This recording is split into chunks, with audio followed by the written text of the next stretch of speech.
అందరికీ నమస్కారం. ఈరోజు మనం ఒక అద్భుతమైన ప్రయాణం చేయబోతున్నాం. భూమి మీద ఉన్న రెండు అతి ముఖ్యమైన నదీ వ్యవస్థల గురించి తెలుసుకుందాం.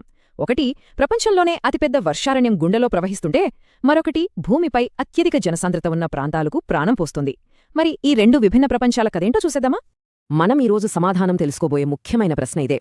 చూడండి, ఈ నదులు కేవలం నీటి ప్రవాహాలు మాత్రమే కాదండోయ్, అవి నాగరికతలకు ఊపిరి. మరి అవి మన జీవితాల్ని ఎలా మలుపు తిప్పుతాయో చూద్దాం.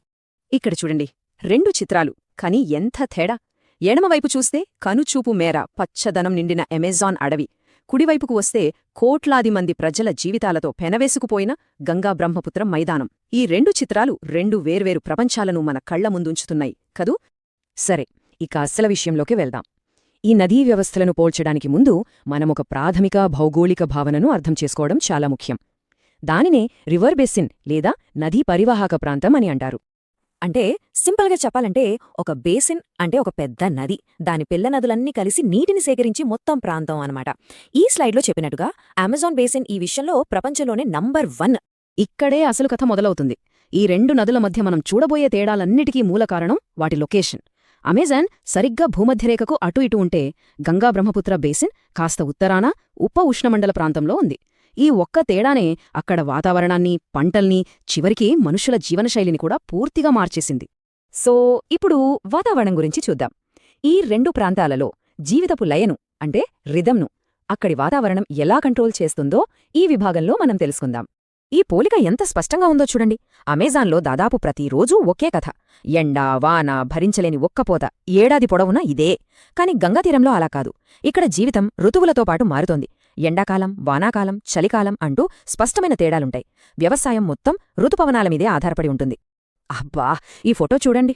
అమెజాన్ అడవి ఎంత దట్టంగా ఉందో. పైన చెట్లన్నీ కలిసి ఒక పెద్ద ఆకుపచ్చ గొడుగులాగా ఏర్పడ్డాయి. అందుకే సూర్యరశ్మి నేరుగా కిందకు చేరడం చాలా కష్టం. ఫలితంగా అడవినేల ఎప్పుడూ చీకటిగా, తేమగా ఉంటుంది.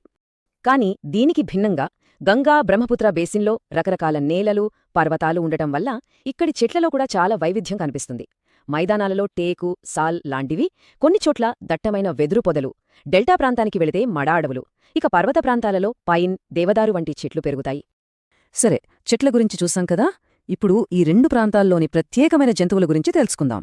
జీవవైవిధ్యంలో ఈ ప్రాంతాలు ఎంత గొప్పవో చూస్తే మనకు ఆశ్చర్యం కలగక మానదు. అమెజాన్ వర్షారణ్యమంటేనే ఎన్నో అద్భుతమైన జీవులకు నిలయం. ఇక్కడ కనిపిస్తున్నది ప్రకాశవంతమైన రంగులతో ఉండే టుకాన్ పక్షి.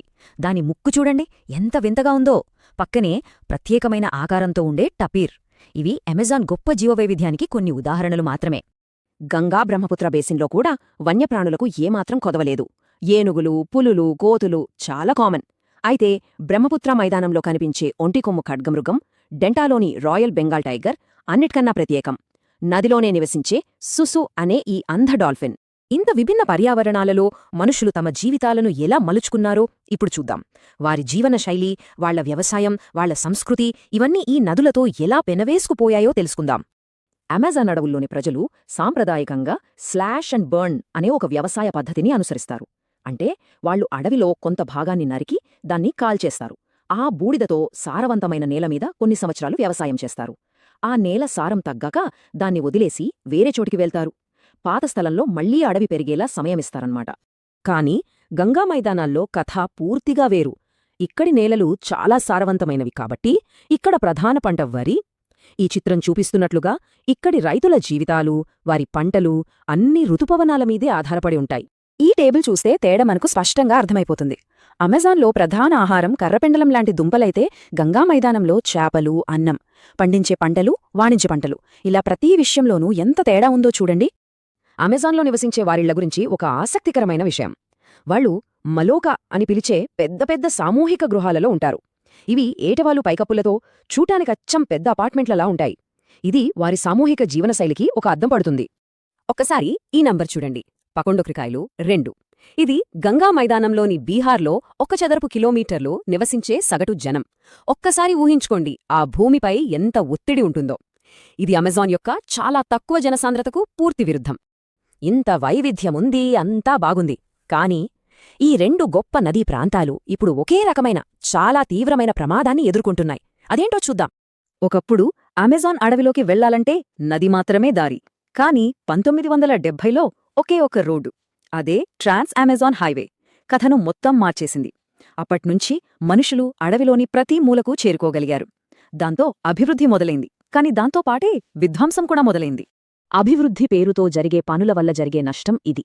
పచ్చగా కళకళలాడే చెట్లను తొలగించడంతో వర్షానికి నేల పైపుర మొత్తం కొట్టుకుపోయి ఒకప్పుడు సారవంతమైన అడవి కాస్తా ఇలా బీడుభూమిగా మారిపోతోంది. ఎంత బాధాకరం కదా. ఇక గంగానది సమస్య, కాలుష్యం. ఈ మాటలు చాలా ముఖ్యమైనవి. సుసు డాల్ఫిన్ ఉందంటే ఆ నది ఆరోగ్యంగా ఉన్నట్టు లెక్క. కాని ఫ్యాక్టరీల నుంచి వచ్చే రసాయన వ్యర్థాలు ఈ అమాయక జీవిని చంపేస్తున్నాయి. ఇది నది ఏ స్థాయిలో కలుషితమైందో చెప్పడానికి ఒక చేదు నిజం. అయితే ఈ సమస్యలను పరిష్కరించే ప్రయత్నాలు కూడా జరుగుతున్నాయి. గంగానదిని కాపాడటానికి, శుభ్రపరచటానికి భారత ప్రభుత్వం ప్రారంభించిన నమామి గంగే కార్యక్రమం అలాంటి ఒక ముఖ్యమైన అడుగు. చివరగా ఈ ప్రశ్న మనందరి కోసం: అభివృద్ధి, పర్యావరణ పరిరక్షణ ఈ రెండింటినీ మనం ఎలా బ్యాలెన్స్ చేయగలం? అమెజాన్ అయినా, గంగా అయినా ఈ గొప్ప నదుల భవిష్యత్తు మన చేతుల్లోనే ఉంది. దీని గురించి మనందరం ఆలోచించాలి.